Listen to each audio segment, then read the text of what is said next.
welcome aboard.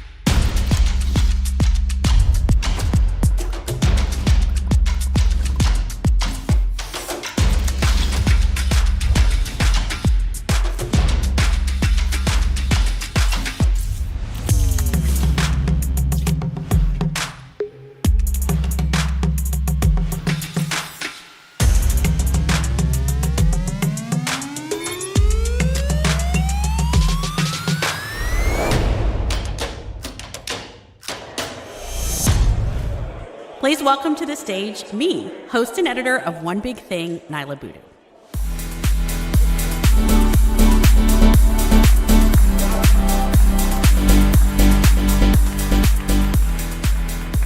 Good morning, Richmond. This is such a great crowd. Thank you all for being here today. As you just heard, I'm Nyla Boodoo. I host Axios' weekly podcast, One Big Thing, and we're so excited that you are here with us to talk about how collaboration can spearhead the future of energy consumption in Virginia and beyond. So let's get started. I'd like to welcome our first speaker this morning. He's the director of Virginia's Department of Energy, Glenn Davis.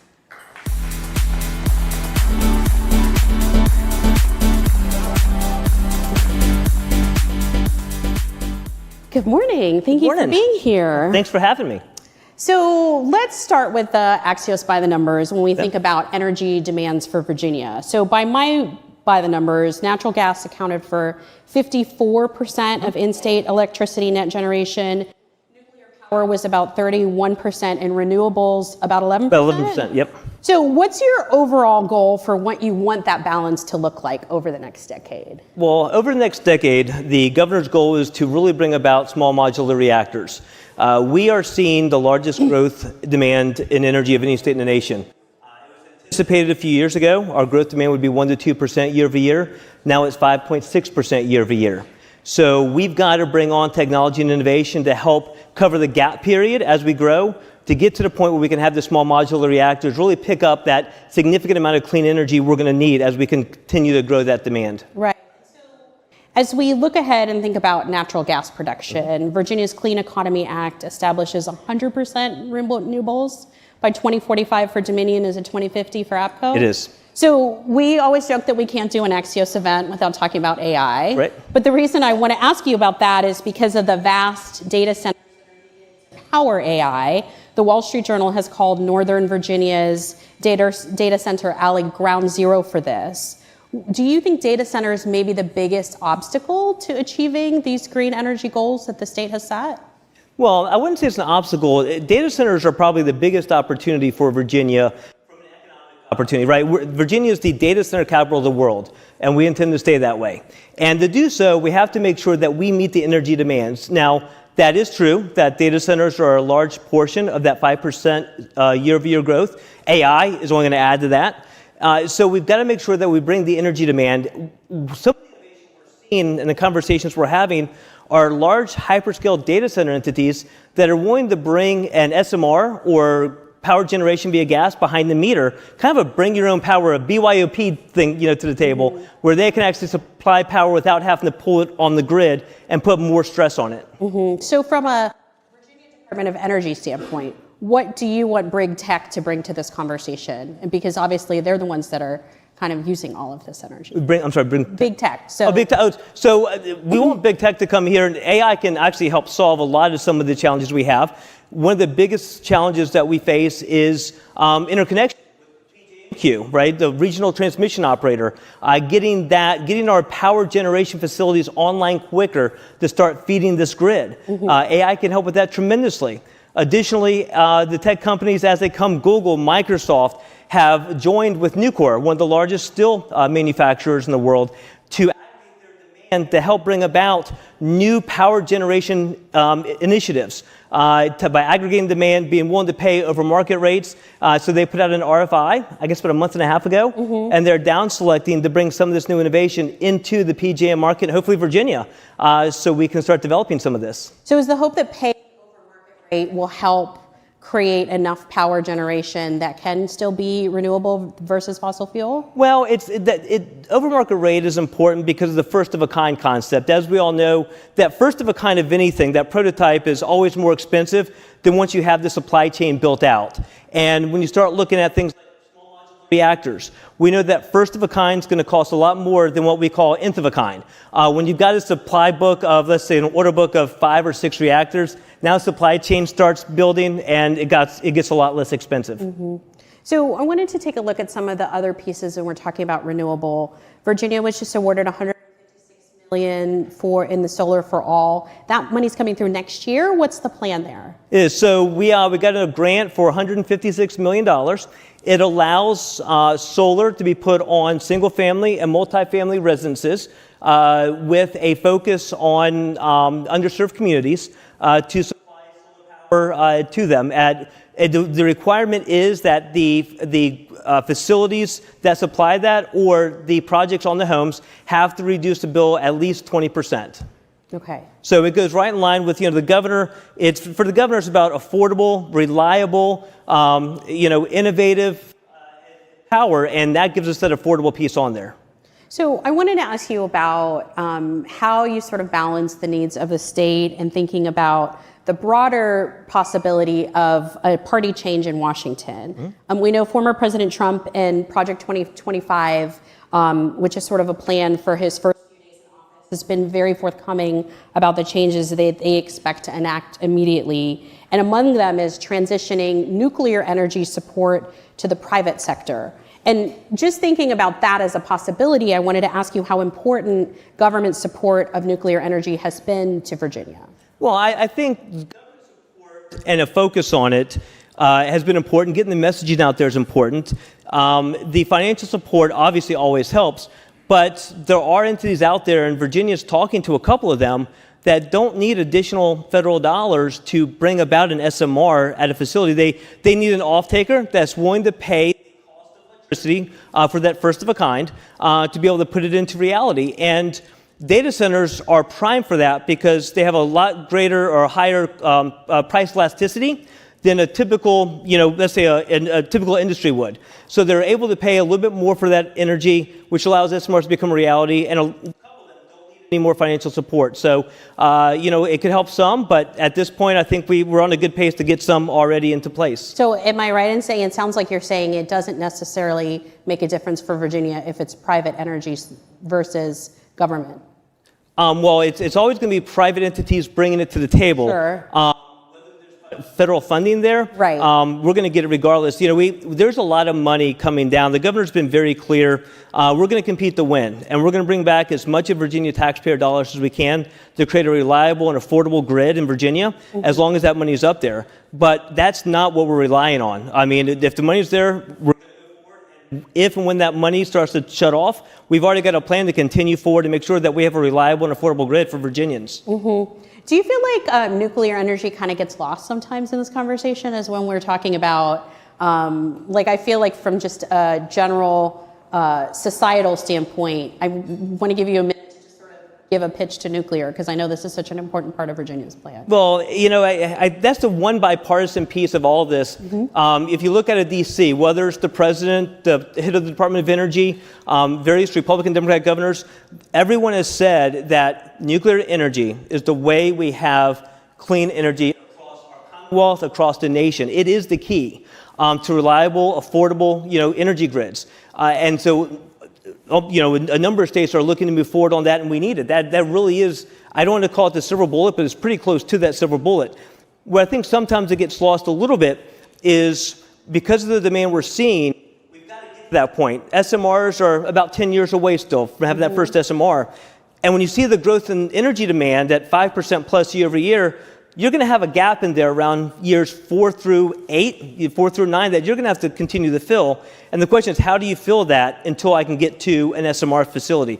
But once we get to year 12, we have the SMRs and we have a real supply chain, that really becomes a significant game changer. So in that gap year, how do you foresee sort of meeting both the demands that have been set forward by the state legislature for that to be not fossil fuel? Right. And we're hearing energy companies saying, no, this has to be fossil fuel generated. Yeah, and that's the challenge. The problem that was created, it's a very simple problem.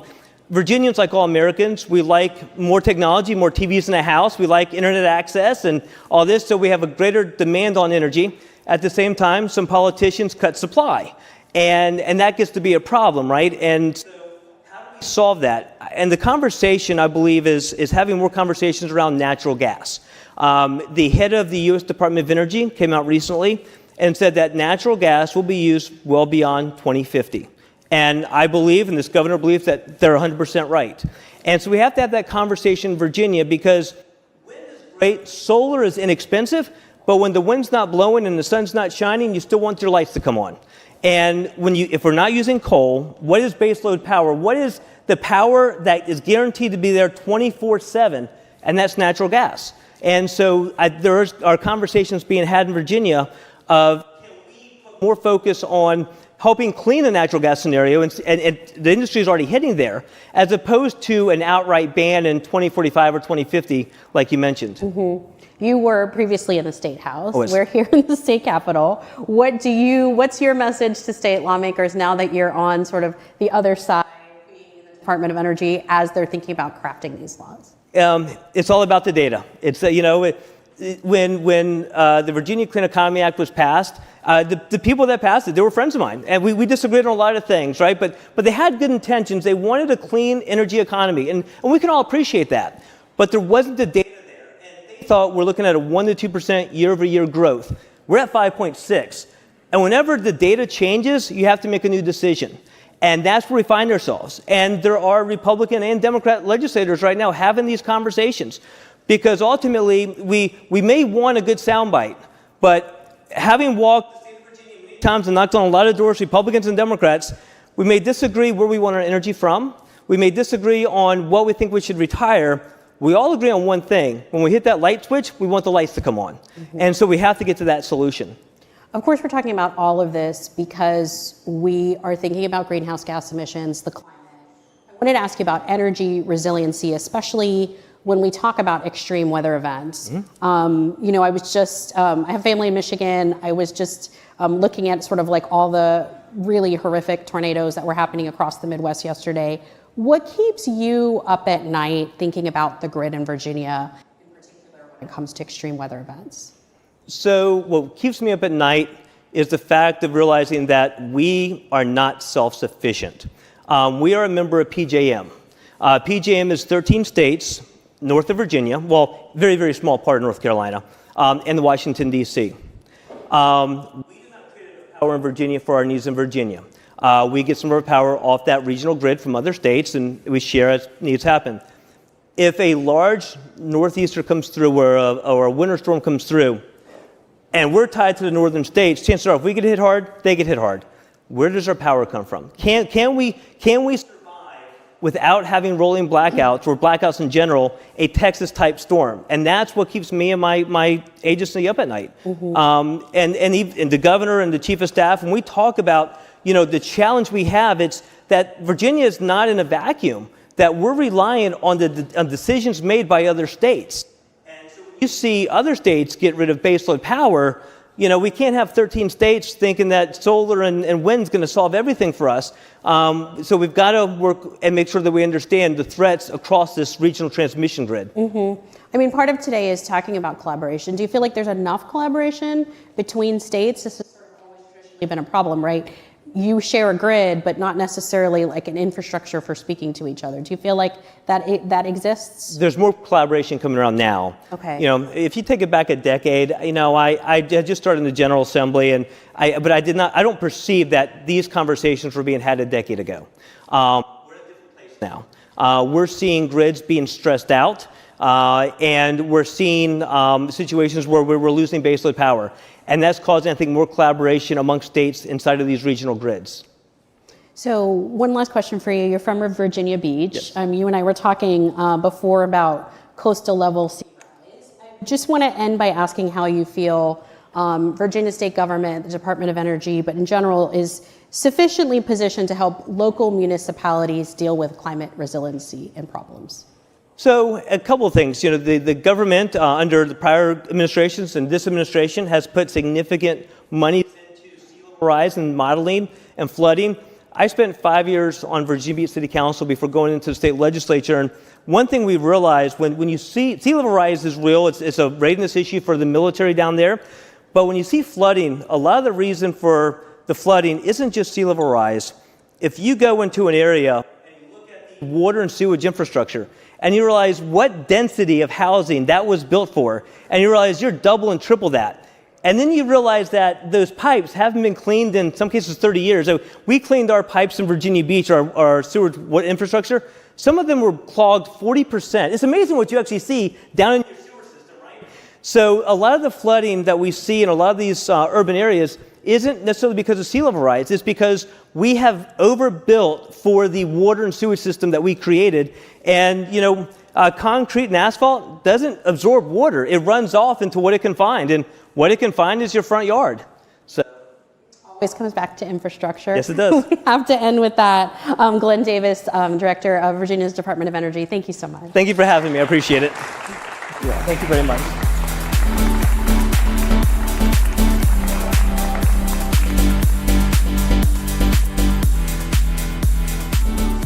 Introducing our View from the Top moderator, Eugene Scott.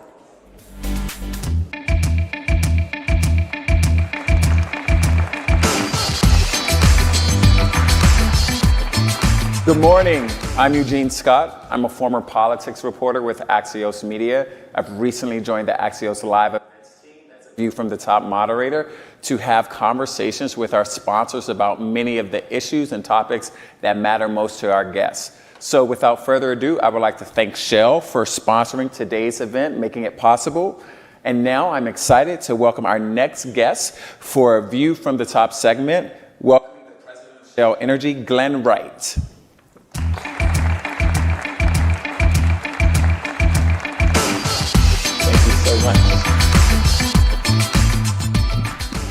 So good to have you here. It's good to be here. So let's get something out of the way right off the bat. Everyone knows Shell as an oil and gas company, and your CEO has even recently doubled down on that. So why is Shell involved in discussions about clean energy and renewables? Thank you. So Shell is an energy company. Okay. Fundamentally, we are an energy company. And our purpose and our strategy remain very much in our progress together by providing more and cleaner energy solutions. Why? Energy matters. There's a growing appetite for energy. It's in tremendous demand through population growth, through improvements in quality of life. But we also have an obligation to ensure that the earth is alive. So we are dedicated to the notion of the 1.5 degrees C, and we want to do what we can to contribute to that. So it is about energy, and we recognize fundamentally that no single energy source is the solution. It is an all of the above approach. That's absolutely fundamental, and it's imperative that we understand that and we lean into that. Our aim is to make sure that energy is available in an affordable, reliable, and accessible way. Now, to your question, why green energy? The power sector is poised to be the fastest growing of the energy landscape. And it is far and away the easiest to decarbonize through renewables, whether that's onshore or offshore wind, whether it's solar, by leveraging battery energy storage. We are committed to net zero. And we said our aim is to be net zero by 2050 or sooner. And that's Scope 1, Scope 2, and Scope 3 emissions. Scope 3 in particular focuses on our customers. And the way we reduce our carbon intensity of the solutions that we offer to our customers is by offering clean energy solutions. So we serve our customers today, and we are preparing the energy systems of tomorrow. Got it. Well, let's turn to Virginia. We're talking about competition and retail choice, and there's a lot wrapped up in that. Can you tell me what you mean by those terms and why it's important for Virginians to consider this? Sure. So let's start with retail. What do I mean when I say retail? When a customer buys energy for consumption at a site, that is typically a retail transaction. Whether we're talking about a commercial building, whether we're talking about an industrial complex, whether we're talking about a home, when you buy for consumption, it is a retail transaction. When we talk about wholesale transactions, we're typically talking about the purchase of energy for resale, and those are typically done in very, very large quantities. Now, retail choice. That implies that as a consumer, I have the opportunity to decide who is supplying that energy to me. Now, that implies competition. It implies that suppliers are out there thinking about how do I differentiate myself? And that differentiation may be in I'm offering a solution that's unique. It's an interesting service that I'm providing. It may be that I'm appealing to a value set that that customer has, or it may simply be that I'm offering a better price. Yeah. So what is the source of differentiation? It can vary, but the point is we are competing for that customer's business.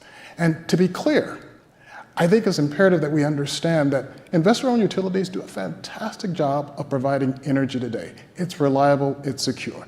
That isn't the issue. The issue is competition makes us all better. And that's why we focus on that as an approach. It is absolutely, from our perspective, imperative that we offer choice. And in particular, I think about offering that choice in a limited way, and we'll probably delve into that a bit more in a moment. Okay, so maybe a bit more general right now. In your opinion, what's the biggest challenge and opportunity Virginia faces in the power sector, and what can Virginians do to address that? Yeah. So I think perhaps the biggest challenge that you face today in Virginia is that load growth is dramatic. It's increasing more than 5% annually. That's a big deal, because that means investment is required. And non-trivial investment. When I talk about investment, I mean investments in infrastructure like transmission and distribution and generation as well. So we can talk philosophically about is choice good, but let's talk practically about what does it take to solve the challenge? What does it take to solve the problem? It takes investment. And no single company, no single NGO, no single government is going to resolve this challenge alone. So what do companies like Shell bring? We bring investment, the opportunity to invest. We bring a source of energy and financing that allows for the growth of that generation platform. Now, what does it take for me to want to do that? For me personally, it takes the opportunity to actually serve my customers directly. I like having that relationship. It's important to me that I have that relationship with my customers. We bring investment. And through offering choice and competition, you will bring more folk into this space, into the Commonwealth, who are prepared to invest to actually allow for the expansion of opportunity, the economic growth of opportunity in the Commonwealth, in Virginia. That's why we focus on this practically, not philosophically. What can we bring? We can bring resources. So why renewables? And you spoke to this a bit previously in your earlier question, but if what Virginia needs is more power, how do renewables factor into that? Yeah. So our aim is affordable, accessible, resilient, robust energy.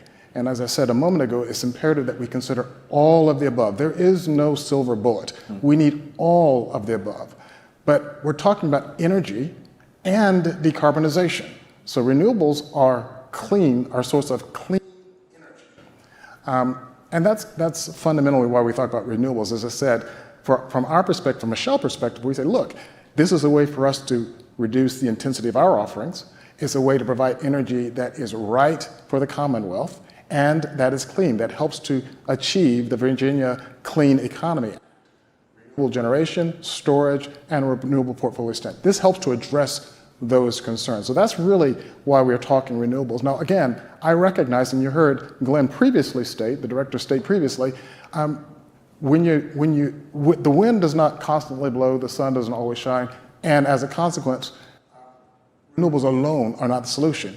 You need to have other resources as well. You need to have battery energy storage. You need to have dispatchable solutions.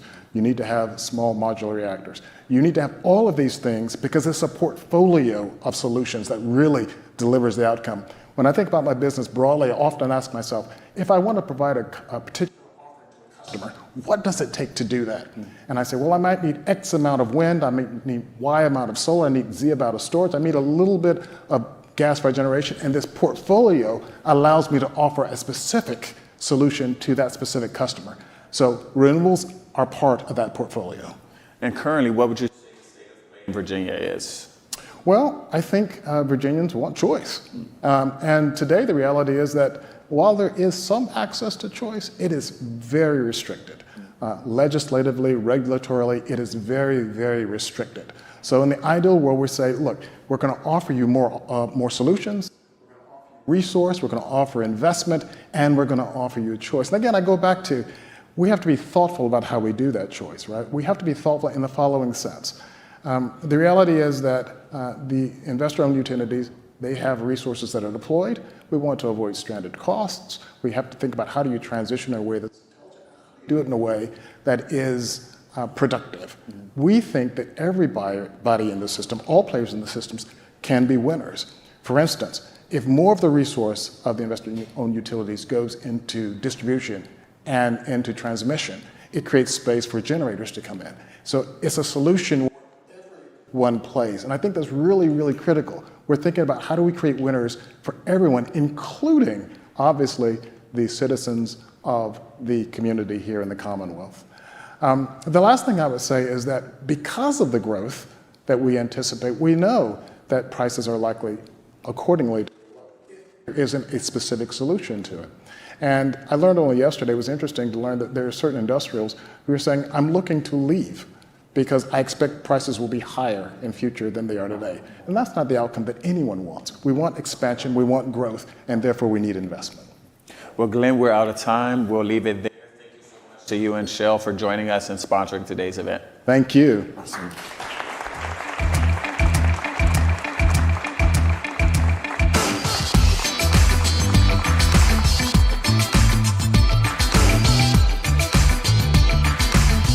It's me again, welcoming back to the stage, Naila Boodoo.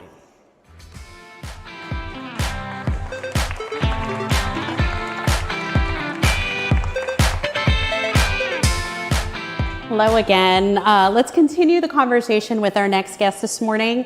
He's an associate professor and associate director at VCU's Institute for Sustainable Energy and Environment, Dr. Damian Pitt.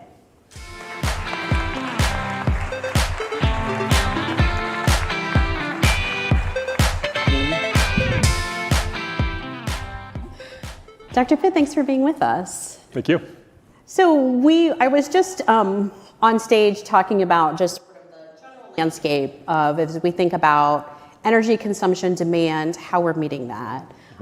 As you think about priorities and transitioning to a greener, cleaner economy, can you just sort of share where you think, like as we're thinking about wind, solar, energy, nuclear, like where all of those puzzle pieces fit together, how you think that path should look? Yeah, I think that we should be focusing on trying to maximize renewable energy use and increasing the percentage of our power supply that comes from wind and solar. One of the key ways of accomplishing that we haven't really talked about yet is through energy efficiency, reducing demand in the first place. There's opportunities that we have for that are sort of passing us by right now. And yeah, we've got a great opportunity for offshore wind that is starting to happen. The question is if the sort of second phase of the offshore wind project is going to happen as well. Again, a lot of opportunities for solar, which is growing fast and there's a lot of economic development opportunity around expanding solar. And I think that should be our priority. So let's take a few pieces of that. When you're talking about energy efficiency and what you think is maybe perhaps passing Virginia by, what would you like to focus on there? Well, I think that there's, I'm alluding specifically to the RGGI program, which I think where there's a lot of money that's been raised for low-income energy efficiency that we're currently not receiving anymore. And perhaps we can talk about that later. Yeah, so what we can talk about now, last year, so that's Virginia's Air Pollution Board last year voted to pull out as the regional greenhouse gas initiative. Can you just sort of share a little bit about why you think that, like what role that plays, not just in helping low-income households, but in energy efficiency overall? Yeah, so through the RGGI program, Virginia was bringing in about $275 million a year over the first 3 years, about half of which is directed towards low and moderate income energy efficiency. So that's in the neighborhood of $140 million a year. My research team did some modeling that we released about a year ago, which showed that if we stay in that program through the year 2030, we're looking at upwards of $1.5 billion worth of low income energy efficiency investments, which would fund energy efficiency improvements for about up to 130,000 households, saving them $650 a year. So that's a big piece of the puzzle in terms of directly providing energy efficiency to lower and moderate income, which would address the severe problem we have with energy burden means spending more than 6% of your household income on household energy costs. Severe energy burden is over 10%. And we've mapped this out and we see massive amounts of Virginia where low-income populations are spending 10% or more of their household budget on household energy costs. And that includes a lot in rural areas. So I think there's a lot of opportunity for rural Virginians to benefit from whether it's RGGI or some other program to really ramp up our expenditures and investment in energy efficiency. So obviously politics is kind of at play here when we're thinking about how the Air Pollution Board voted. How do you, what are the possibilities, or is there a bipartisan way you think that this could be moved forward, or this issue can come back? Well, I mean, I think the one part, there are a variety of different, reasons given for, the opposition to RGGI, some of which I agree with. And one of the points that's been made is about the how the costs are passed on to consumers, which is true. It's a pretty minimal amount of our overall electricity bill that we pay. It's a lot less than what we're paying for like fossil fuel rider surcharges currently, but it's not nothing. And I agree. Perhaps this could be done in a better way, where more of those costs are absorbed by the utilities themselves and not passed on to consumers. And is that happening, that conversation? Not that I'm aware of. Okay. So we just heard Director Davis talking about possible changes. He was saying not really thinking that there will be very many changes if there was an administration party change in Washington this fall. I'm curious your perspective on that big picture. If there is a second Trump administration, what you see the energy implications of that being? I think there would be pretty massive. When the first Trump administration, the first term, they took action to remove the United States from the Paris Climate Accord and to end what was at the time called the Clean Power Plan. Currently, we are back in the Paris Agreement, and we are unveiling recently released new regulations around greenhouse gas emissions from power plants, and those will still be in the process of approval and implementation when the next administration comes into power. So I think it's pretty safe to assume that were that the Trump administration, that process would end and those greenhouse gas regulations presumably not be implemented. So when we think about things like the IRA or the Bipartisan Infrastructure Act, can I ask big picture what you think, what kind of changes those have made and you think will make in Virginia? Well, they're massively influential. I don't have the numbers in front of me, but Mr. Davis already mentioned the Solar for All program, which if that's not directly funded by the Bipartisan Infrastructure Law, it's certainly in the spirit of it in terms of the massive amounts of federal money we've been seeing put towards clean energy infrastructure. The course of the current administration. The Inflation Reduction Act is creating a lot of opportunity for consumers to get tax credits for purchasing electric vehicles, putting solar panels on their home, investing in energy efficiency, and things of that nature. So I think that those, in the absence of what a political scientist would call command and control mandates, those tax credit market-based solutions are the best we can do right now, and I think that they're fairly effective. Okay. As we think about solar and look at the distributed solar policy now for Virginia, how well positioned do you think Virginia is for a green energy transition? I'm sorry, I didn't. Sorry, this train's going to keep going, huh? I thought they said it would be like one whistle and then it would be gone, but that's not true. How well positioned do you think Virginia is for a green energy transition when we think about the current distributed solar policy? Yeah, I think we're well positioned in general. I think there are some things that could be improved with distributed solar policy, but more so I'm concerned about how we may be going backwards with that. So part of We have distributed solar is growing pretty rapidly, but it's still it's not growing nearly as rapidly as utility scale solar. So even though we're getting about 50% more distributed solar capacity per year, the percentage of our overall solar that comes from distributed versus utility scale keeps going down and down, right? So utility scale, there are some questions and concerns there that need to be addressed. But certainly it's advancing rapidly. And with distributed, there's a lot of opportunity that we're not really taking advantage of quite yet. And a lot of that has to do with what we call commercial scale, kind of mid-size solar projects for which... So who like that? That we're talking about solar on schools, solar on municipal buildings, churches, things of that nature. We're also talking about shared solar, which we can get into more. But on... So yeah, in terms of what we might be losing, the big reason why distributed solar is able to work is because we have something called net metering. So net metering is the policy by which, if I have solar panels on my house, which I do, the power that they generate right now is mostly not being used in my house. Nobody's home, so that power is getting offloaded onto the grid.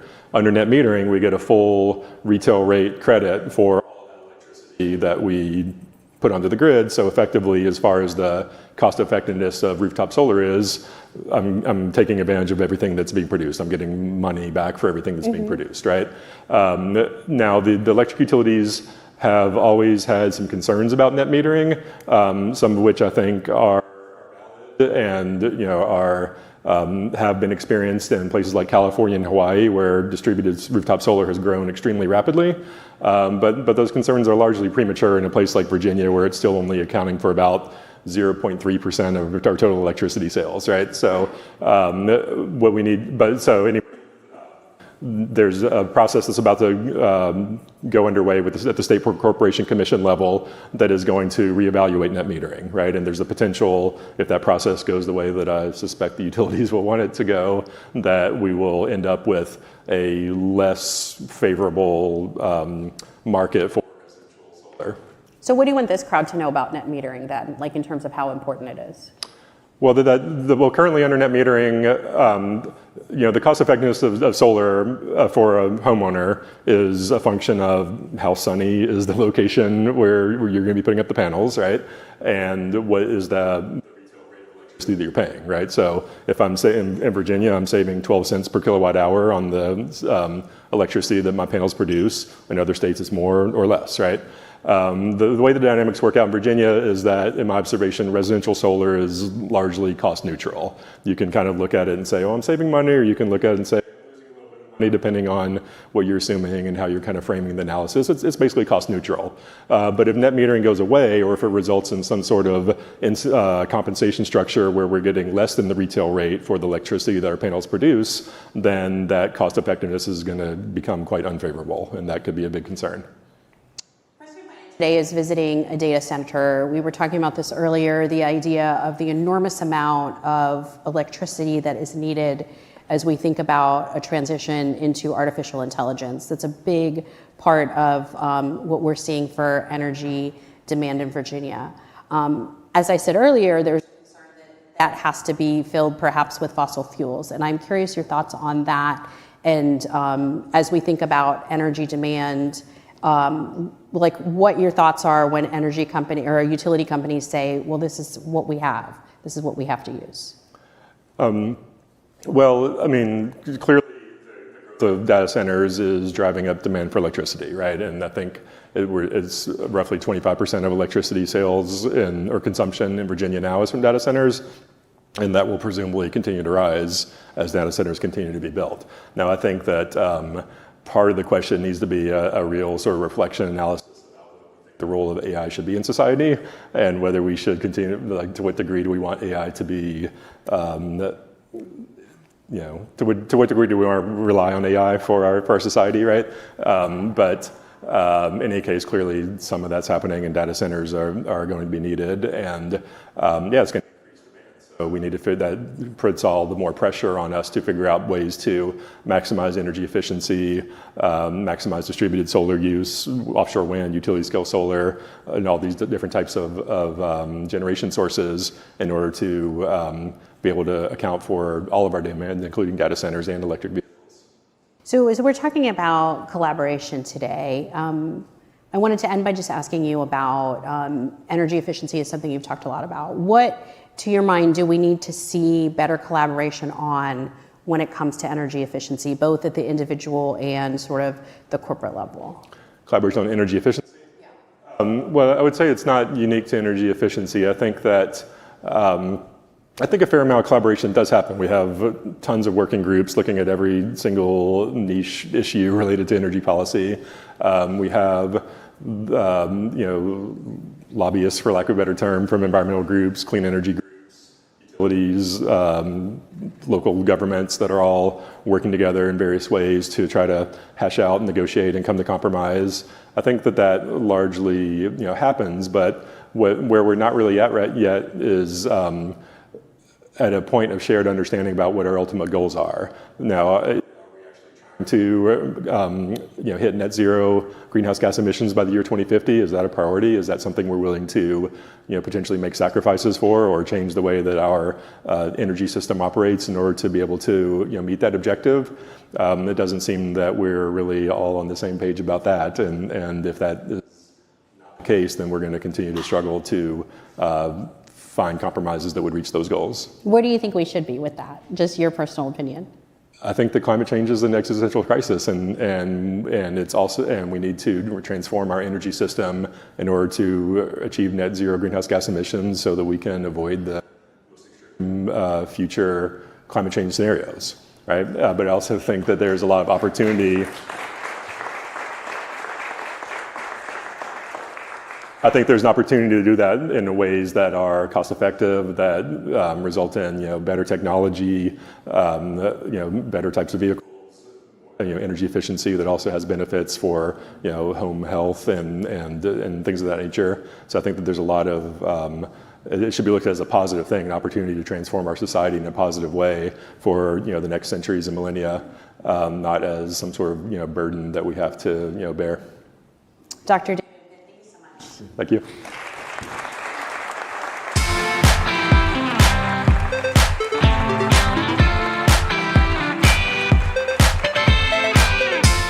And next, Axios Richmond reporter Sabrina Moreno.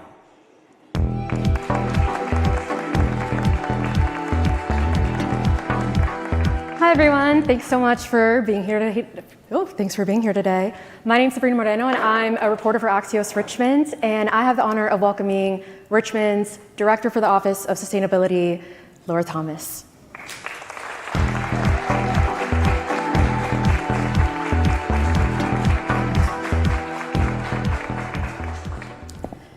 So Laura, thank you so much for being with us today. I would love to start kind of big picture and ask, how do you define sustainability, and how does that definition frame the way that you approach this work? It's a great question. Thank you so much for asking. A lot of times people hear the term sustainability and they think we're talking about specific things, like maybe it's recycling or maybe it's clean energy. But really, sustainability is a systems approach to thinking about the work that we do. So how do the decisions, the programs that we design, impact the environment, society, and the economy all together? So really, it's a way to think about how we approach our work rather than a specific set of topics. Yeah, and to dive into a specific set of topics, RVA Green 2050 is a major climate action plan that you oversee. And by the numbers, it aims to reduce greenhouse gas emissions 45% by 2030 and get to net zero greenhouse emissions by 2050. Where are we on that in a progress kind of way? And what can you tell us about the work that's already been done to make sure we're hitting those milestones? Yeah, absolutely. We're really excited about those goals. We're actually finishing up our first greenhouse gas inventory in 4 years. So we'll be releasing soon some updates on those numbers and some progress on how we're achieving that. RVA Green 2050 was adopted in February of last year. And in just over a year, we've already accomplished 12% of that plan. That includes over 130 specific action items to get us towards those net zero goals. So we've really been making a lot of progress, including establishing an energy program within the organization, working on reducing our internal greenhouse gas emissions, and we recently achieved the mayor's goal of being 50% renewable energy for municipal operations. And hearing that 12%, the remaining part that we have to go, what are the greatest challenges that your office is kind of facing in being able to meet those goals? What is it that you most need right now? Absolutely. We are making excellent progress, but there's a lot of work to do, and it's not something that our office can accomplish alone. And that was something that we made clear in the planning process, right? It's going to take every community member, every person in and around the city of Richmond needs to participate in achieving those goals in order for us to get there. And I'm curious on this because I've spoken to folks who have mentioned that Richmond in many ways can be a model for how that collaboration has worked among nonprofits, local government, through grants. And I'd love to just hear a little bit more about that. What does that model kind of look like currently? What is that meant? Yeah, the city of Richmond is proud to have led a first-in-the-nation model of convening with community-based organizations, specifically ones that serve Black and Brown and lower-income communities here in Richmond. We convened many organizations that work on the front lines of climate change in order to ideate projects and apply for federal funding. Right now we're at an unprecedented time where it's once in a lifetime with the Inflation Reduction Act offering billions of dollars to fund equitable climate work. So we've created that model with convening working on those front lines, going after projects, and I'm happy to share that we've already received millions of dollars over this last just year alone towards that end, and we're sharing that model of working with CBOs in those frontline communities with other organizations. I had the pleasure last week of attending the Sustainability Directors Network annual meeting. It is a great convening of folks in roles similar to mine across the Southeast, and it's clear that Richmond is a leader in going after these IRA dollars. Yeah, and by the way, I forgot to mention this, but Laura is the first director for the Office of Sustainability that Richmond has ever had. But going back to funds, I'm glad that you mentioned the IRA because you seemed energized about when we talked last week about how Richmond can really be a story of how the IRA can transform a community. And I'd love to just hear about how you kind of see that happening, and what projects and initiatives we can expect in the next few years. Yeah, absolutely. Anyone on my team can tell you that my motto has been that I want to make sure the city of Richmond becomes the story of how the IRA can transform a community. The city of Richmond is ready for these dollars. The city of Richmond is poised to transition and leapfrog to our clean energy future. There are many programs that we're going to be rolling out. We recently received 2 Department of Energy grants, the Communities LEAP grant, as well as the Energy Future grant. And so we'll be working with our community-based organizations to address some of the most critical issues our clean energy advancement. So one example is creating a energy savings hub where community members can log on, maybe it's an app or a website, they can enter their address and look at all of the energy savings programs that are going to be available to them. They will not have to, like they currently do, explore all these different resources or websites or confusing language. So we're really going to be simplifying it. So it's projects like that we're really excited about that we're going to be working on in the next year and beyond. And so just to make sure I'm hearing that correctly, it's kind of a really major part of this is also bringing it directly to residents and how they can kind of be a part of it. Absolutely. Again, when we looked at creating RVA Green 2050, we really thought about how everyone can get involved and what kind of actions that any community member can take to help advance towards that clean energy future, towards our overall climate goals, while still centering all of our work in equity. Yeah, and I'm going to go back to that for a second. But as we all know, Richmond is in an election year where we're going to have a new mayor.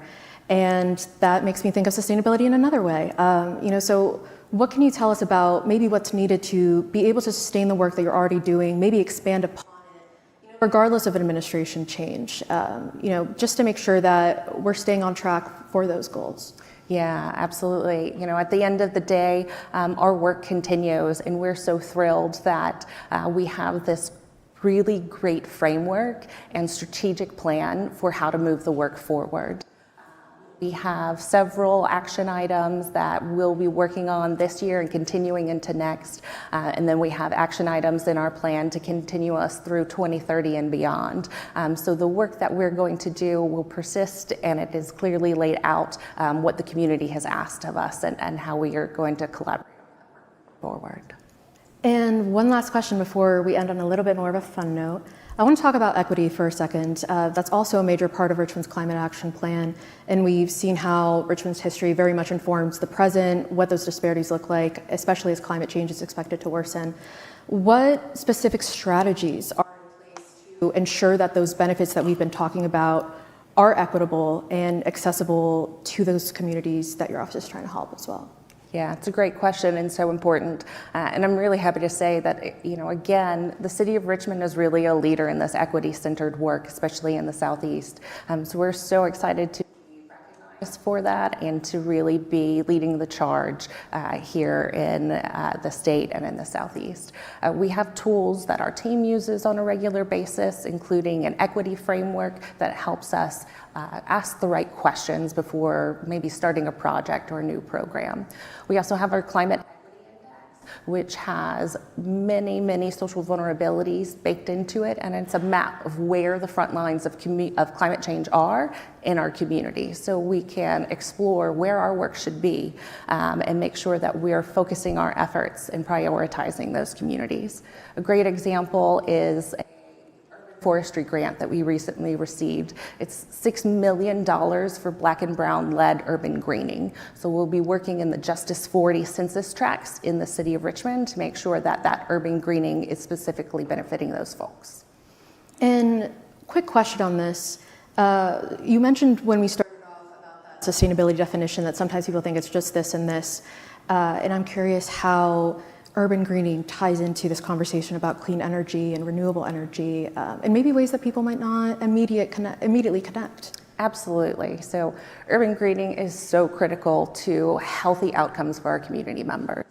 Having a thriving urban forest here in the city of Richmond reduces the impacts of the urban heat island. It improves our stormwater quality. It improves our air quality. We know that in Richmond there's high levels of asthma and that the pollen count is very, very high. So having that canopy there to filter it impacts the human health outcomes significantly. So it's really important that we improve and increase our tree canopy, we remove invasive species, and that we think about things like agroforestry, which is forestry that provides us food.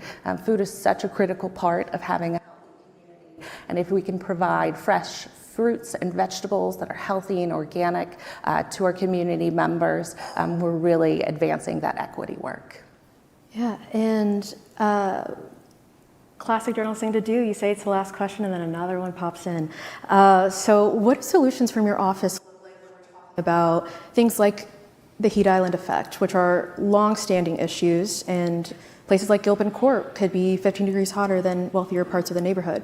So how's your office kind of tackling that? Yeah, absolutely. We are working in partnerships with other departments, other teams within the organization as they look at planning for future development or looking at our updated zoning ordinance that we'll be working on. So really what we do is partner and collaborate and provide the tools and resources that we've developed, such as the Climate Equity Index or our social vulnerability mapping or our vulnerability assessment.